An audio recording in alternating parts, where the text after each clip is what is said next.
দর্শক, একজন বাবা তার নিজের সন্তানকে ঘুমন্ত অবস্থায় হত্যা করেছেন।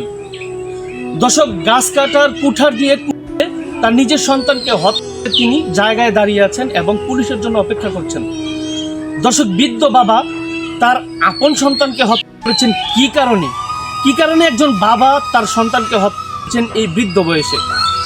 দর্শক, ঘটনাটি ঘটেছে গাজীপুর জেলার কালীগঞ্জ উপজেলায়। দর্শক, একজন বাবা কি কারণে তার সন্তানকে হত্যা করতে পারে? দর্শক, যতটুকু জানা যায় সেই নিহত সন্তান তিনি ছিলেন নেশাগ্রস্ত। প্রতিদিন তিনি নেশা করতেন, নেশায় আসক্ত ছিলেন।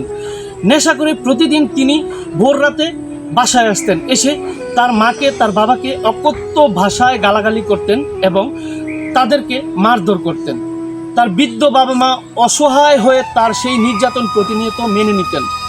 এক পর্যায়ে সে নির্যাতন মেনে নিতে না পেরে সিদ্ধান্ত নিলেন যে তার সন্তানকে তিনি হত্যা করে ফেলবেন, কারণ এছাড়া তার সামনে আর কোনো পথ নেই।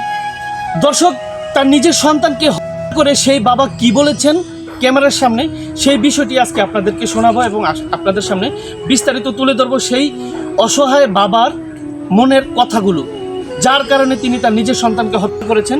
ভিডিওটি দেখুন এবং সর্বোচ্চ শেয়ার করার অনুরোধ রইল। খুব খারাপ ঘটনা হয়েছে। কি বলেন? সব ভাঙ্গা চুরা লাগছে, সব কিছু ভাঙ্গা লাগছে। জ্বালায় তো ভাই সব সময়, কিন্তু ঘটনা হয়েছে সব কিছু। এবারে কইছে যাইতো না, চোট মারানির ঘরে মারানি ছাড়া আর কিচ্ছু বহই না। বহইলো খালি এনি, তার বহইলো তার মারে চোট মারানির ঘরে মারানি। এই বহা ছাড়া আর কোনো বহ নাই।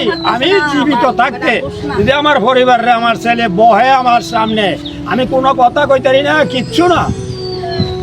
দর্শক, সেই বাবা কিন্তু জানিয়েছেন তিনি নেশা করে এসে প্রতিদিন তার মাকে গালাগালি করেন, তার বাবাকে গালাগালি করেন এবং তাদের গায়ে হাত তোলেন, কিন্তু তার প্রতিবাদে তার বাবা কিচ্ছু বলতে পারে না। কিছু বলতে গেলে আবার তাদের উপরে নির্যাতন করে। এক পর্যায়ে কিন্তু বাবা সেই মর্মান্তিক সিদ্ধান্ত নিয়ে নিলেন যে তার নিজের সন্তানকে সে হত্যা করে ফেলবে। দর্শক, সেই সন্তান যখন ঘুমিয়েছে, তার ঘরে থাকা কুটার নিয়ে ঘুমন্ত অবস্থায় সেই সন্তানকে পৃথিবী থেকে বিদায় করে দিলেন তার বাবা। দর্শক, আরেকটু শুনুন সেই বাবা কি বলছে। আমার ফাঁসি হইব, আর তো কিছু না। ও আমি শান্তি, তবু আমি শান্তি হয়ে গেলাম। আমার আর কিছু কইতো না কেউ। এর আরে 3টার সময় জানি করতে আসে, সেরি খাওয়ার সময় 3টার সময় 4টার সময় বেনে পালাইয়া হতো। অশান্তির সাগরের মাঝে আছি। দর্শক, সেই বাবা কিন্তু বলছেন যে আমার ফাঁসি হবে, হোক, ফাঁসি হলো, আমি শান্তি, আমাকে এখন আর কেউ কিছু বলতে পারবে না। দর্শক, কতটুকু অসহায়। দর্শক, যেই সন্তান আল্লাহর তরফ থেকে পাওয়া সবচেয়ে বড় নিয়ামত, সবচেয়ে বড় সম্পদ, সেই সন্তান শুধু নেশার কারণে বাবা মার বিপদের কারণ হয়ে দাঁড়িয়েছে।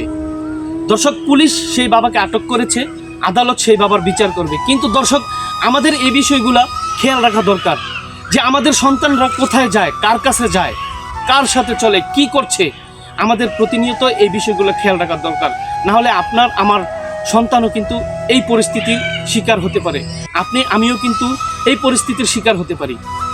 দর্শক, ভিডিওটি সর্বোচ্চ শেয়ার করবেন যাতে সবাই ভিডিওটি দেখতে পায় এবং নিজের সন্তানদের প্রতি মানুষ খেয়াল রাখে যে তার সন্তান কি করে। দর্শক, ভালো থাকবেন, বিদায় নিচ্ছি, আসসালামু আলাইকুম।